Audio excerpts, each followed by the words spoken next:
It is officially the end of the line for NA V8 Lexuses, and I guess Toyotas as well, right? So the Lexus at London's providing us with this car. Quick disclaimer, the driving footage will be a completely different LC 500. We're not driving this particular one. Now, when it comes to the engine, this is the cool part of the car. NA 5-liter V8 goes through a 10-speed, puts out 471 horsepower, 398 pound-feet of torque. It is silky smooth. It's not about having big horsepower. It's about being smooth and sounding great. Now, as always, if you want to see more videos like this, just make sure you subscribe.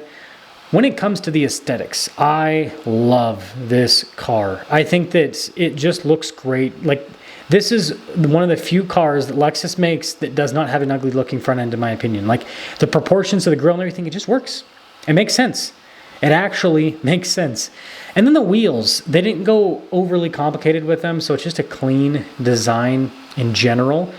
And on top of that, you've got nice elements like the mirror's two-tone, and this one I think is really cool because they actually made the top blue, so you've got a blue and white contrast on this one. I don't know if it's going to show up on camera very well. Again, dealership lighting inside, but still a really cool look. You got the regular Lexus key fob, so they didn't do anything crazy with that for the final run of the LC. Now, with the trunk, it's pretty spacious. Again, with the convertible, I think you lose a little bit of space, but it's not bad at all. And then look at the badging. I think that looks nice. And then the rear end with the taillights, how they kind of drip down and everything. It looks like water dripping down, at least to me. I don't know, I like it. And look at that, 100% Japan. This is like the most Japanese-built Toyota product, so you know that the build quality is going to be good, and it really is. Like, if you ever have a chance to just sit in one of these, you'll understand what I'm talking about. The fit and finish and all the trim is airtight, really nice materials, all the touch points, like everything is just really well done. You can tell that like a lot of attention was put into putting this car together. It wasn't just like thrown together, right? Not a ton of room in the back, obviously.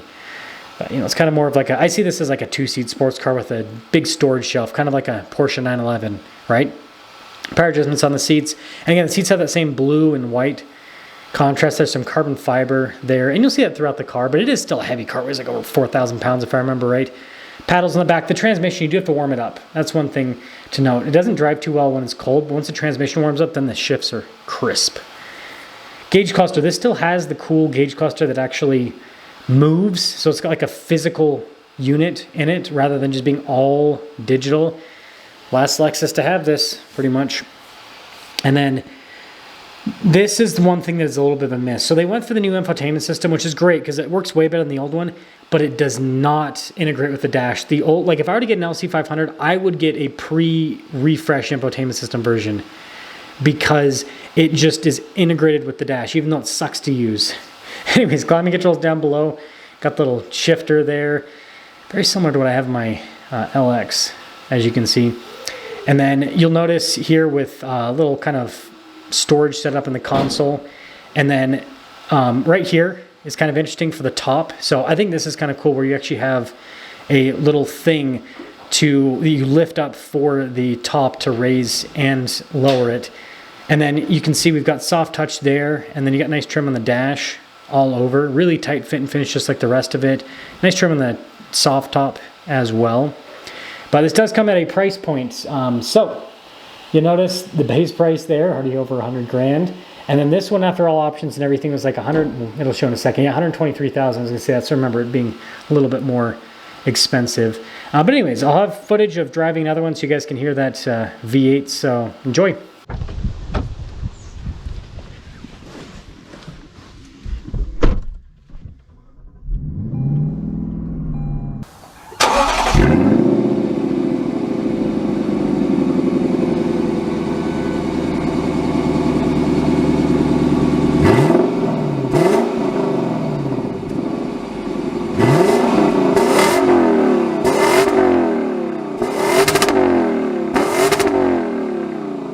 Okay, well, let's talk about visibility before we set off. Here's your visibility over the hood, and hope you can now see the heads-up display, maybe. Both the mirrors, which do have blind spot monitoring, and throughout the rest of the rear. And let's set off. So let's start things off by getting a little acceleration and having it bounce off the rev limiter. Wait for it. So fun. Yeah, you guys can see it's a pretty quick car, and it sounds so good when you have it bounce off the rev limiter. Now I'm gonna take my entry into this a little bit slow because I actually haven't been down our special Mexico road, whatever you want to call it, since last season, and so I want to see, you know, how bad the potholes are and everything before I, you know, take a cart. There's a squirrel in the middle of the road. Literally didn't leave till like the last second. See, that's a good thing why I'm going slower, so we don't end up with a squirrel on the tire just like staring at us. Anyways, LC 500, I guess this is a good time to talk about how this drives as a luxury car. It actually does a really good job, despite the fact that it has pretty big wheels and is obviously a sports car. The suspension's really compliant and it's very daily drivable. Seat comfort's good. They are more aggressive seats, but again, like I've been daily driving this car. I've absolutely loved every moment of my daily driving experience. So I think they've done a good job. I can actually feel the rear steer here a bit. Suspension popped there. Again, not even going very quick, and yeah, I can feel everything that's happening.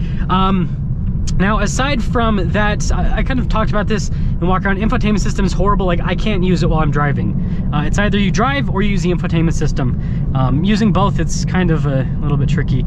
I'm impressed though the road's not actually too, there's some, you know, on the side is breaking away a little bit, but for the most part, I think we're in the clear. So that's a good sign for our performance driving. Let's have a little bit more fun this time. Gotta love the sound that this naturally aspirated V8 makes. It's such a cool sound. Now, transmission, once you get it warmed up, is super responsive. It's just getting it warmed up takes a while. Oh man, yeah, this car's doing really well over this road. I guess I'm pretty much just need to be in second gear for most of the time. You can feel the weight definitely through the corners. You can, the rear steer helps out quite a bit, but you can feel the weight quite substantially. That is for sure. It's not the heaviest car on the planet, but it is definitely a heavier car. That is for sure. Now, aside from that, the sound is just amazing. 5-liter V8 sounds so good. Okay, so capping things off with our driving review here of the LC 500. Hopefully that was enough performance driving for you guys. It'll take me a second to get used to this road again, because it's definitely a more technical route with a car. But anyways, we'll pop it back in the normal mode so you guys can, I guess, see the normal daily driving mode here. I think the car is beautiful on the outside. I think that this car drives really well. I think that the transmission's great. Bad things about the car, infotainment system. I think the price too, honestly, like with the new C8 Corvette, I think that that's really like shown how much performance you can give the people at a reasonable price point. And so, you know, I think that this car, if it was like $85,000 for how this one's spec'd, I know I'm literally saying $20,000 less, that's kind of crazy, but I think if this was $85,000 roughly, then from a value perspective, I think that's a very, very strong value for what this offers, with the luxury interior experience and all of that kind of stuff. And then I guess my other like hot take on the LC 500, if this car had a manual transmission available, right, they could still do the 10-speed, but they also offered a manual. I think that this car wouldn't be overlooked so much by enthusiasts, because honestly, like in the enthusiast world, this car's looked at as kind of like just a boomer, like retirement, like drive around car, right? But if this was 5-liter V8, 470 horsepower, manual transmission, even though you can get a GT Mustang with about the same amount of horsepower, just the looks and the rear steer and all the other stuff this car has, I think it would be a really cool driving experience. Overall, I love the LC 500. I'd say just manual, and again, I just think that the price is a little bit high, but I also understand that like this is a more bespoke car for Lexus, where they're not going to build as many, so that's probably what's keeping them from pricing it lower, because like the Corvette, they sell like 30,000 plus a year, so they can price it lower because, yeah, all that stuff. Anyways, let me know what you guys think about LC 500.